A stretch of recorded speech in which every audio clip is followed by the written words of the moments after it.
امریکی صدر Donald Trump اور اسرائیلی وزیر اعظم نیتن یاہو کی وائٹ ہاؤس میں ملاقات جاری ہے، مگر خبر رسال ادارے روئٹرز نے اسرائیلی میڈیا کا حوالہ دیتے ہوئے خبر شائع کی ہے کہ وائٹ ہاؤس میں دونوں رہنماؤں کی ملاقات کے درمیان اسرائیلی وزیر اعظم نے فون کر کے قطری وزیر اعظم سے اسرائیلی حملے پر معذرت کی ہے۔ یہ اہم ترین ڈیولپمنٹ ایک ایسے موقع پر آئی ہے جب حال ہی میں قطر پر حملے کے بعد نیتن یاہو سخت ان اپولوجیٹک سٹانس لیتے ہوئے دکھائی دیے، بلکہ بار بار ہم نے دیکھا کہ جدھر ایک طرف صدر ڈونلڈ ٹرمپ کہتے رہے کہ یہ آج کے بعد نہیں ہوگا، ساتھ ساتھ پیرلل نیتن یاہو یہ واضح کرتے رہے کہ جدھر بھی حماس رہنماؤں کے حوالے سے انٹیلیجنس ملے گی اسرائیل حملہ کرے گا۔ اس کے اندر نہ صرف 9/11 کا پیرلل ڈرا کیا نیتن یاہو نے، بلکہ اسامہ بن لادن کو امریکہ کا ٹارگٹ کرنا پاکستان کی سرزمین کا، اس کے اوپر بھی بار بار حوالہ دیا گیا۔ اور آج پہلی بار دو اہم ترین رہنماؤں صدر ڈونلڈ ٹرمپ اور وزیر اعظم نیتن یاہو کی ملاقات کے دوران نیتن یاہو نے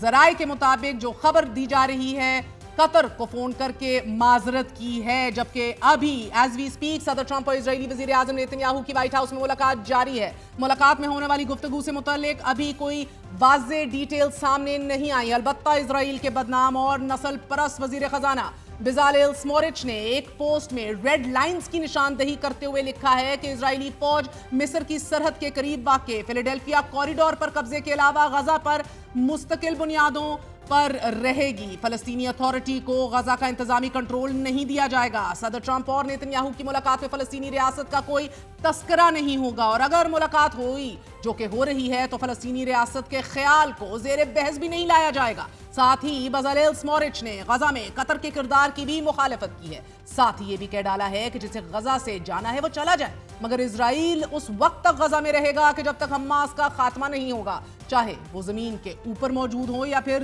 زیر زمین۔ ناظرین، اسی طرح نیتن یاہو کے انتہا پسند نیشنل سیکیورٹی ایڈوائزر بن غیر نے نیتن یاہو کو مخاطب کرتے ہوئے ex post per before this meeting واضح طور پر لکھا، مسٹر پرائم منسٹر، آپ کے پاس حماس کو فیصلہ کن شکست دیے بغیر جنگ بندی کا کوئی اختیار نہیں ہے۔ بن غیر اور بزالیل سموٹریچ کی جماعتوں کے پاس اسرائیلی پارلیمنٹ میں 13 نشستیں ہیں ناظرین، اور اگر یہ دونوں نیتن یاہو کے خلاف ہو گئے یا اپنی سپورٹ وڈرا کر لی تو نیتن یاہو کی حکومت ختم ہو جائے گی۔ سادہ الفاظ میں یہ دونوں لوگ نیتن یاہو کی ٹرمپ کے ساتھ ملاقات پر براہ راست اثر انداز ہو رہے ہیں۔ اسرائیلی اخبار ہیریٹ سٹس ٹرمپ کی جانب سے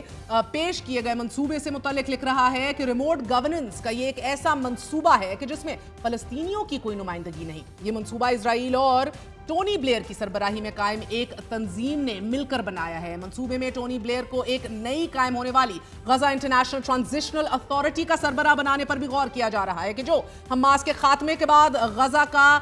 کنٹرول سنبھالے گی۔ آپ کو بتاتے چلے کہ اسرائیل اخبار ہیریٹس کے مطابق اس اتھارٹی کے پاس طاقت کا مکمل ڈھانچہ موجود ہے کہ جس میں اعلیٰ بین الاقوامی سفارتکاروں اور پھر کاروباری شخصیات کو بھی سب سے اوپر ایڈ کیا گیا ہے، اور فلسطینیوں کو سب سے نچلی سطح پر رکھا گیا ہے تاکہ وہ زمینی سطح پر انتظام سنبھالیں۔ غزہ انٹرنیشنل ٹرانزیشنل اتھارٹی کا بین الاقوامی بورڈ ابتدا میں مصر یا پھر غزہ کے باہر کسی قریبی جگہ پر قائم ہوگا، کیونکہ اسرائیل نے زمینی صورتحال کو افراتفری کا شکار کر دیا ہے۔ ناظرین، اس بورڈ میں ایک اقوام متحدہ کا عہدیدار، معروف مصری کاروباری افراد اور مسلم اراکین شامل ہو سکتے ہیں، آل فار کریڈیبلٹی کہ اس کی ساکھ قائم کی جا سکے۔ اس اتھارٹی کے پاس ایک ایگزیکٹو سیکریٹریٹ بھی ہوگا کہ جس کے ماتحت 5 کمشنرز کام کریں گے تاکہ انسانی امور، تعمیر نو، قانون سازی، سیکیورٹی نگرانی، فلسطینی اتھارٹی کے ساتھ تعاون کی نگرانی بھی کی جا سکے۔ ایک چھوٹا سا وقفہ لیں گے، we will keep you up to date what is coming out latest between President Donald Trump and Netanyahu, one of the most important meetings currently underway in the world right now. Stay with us.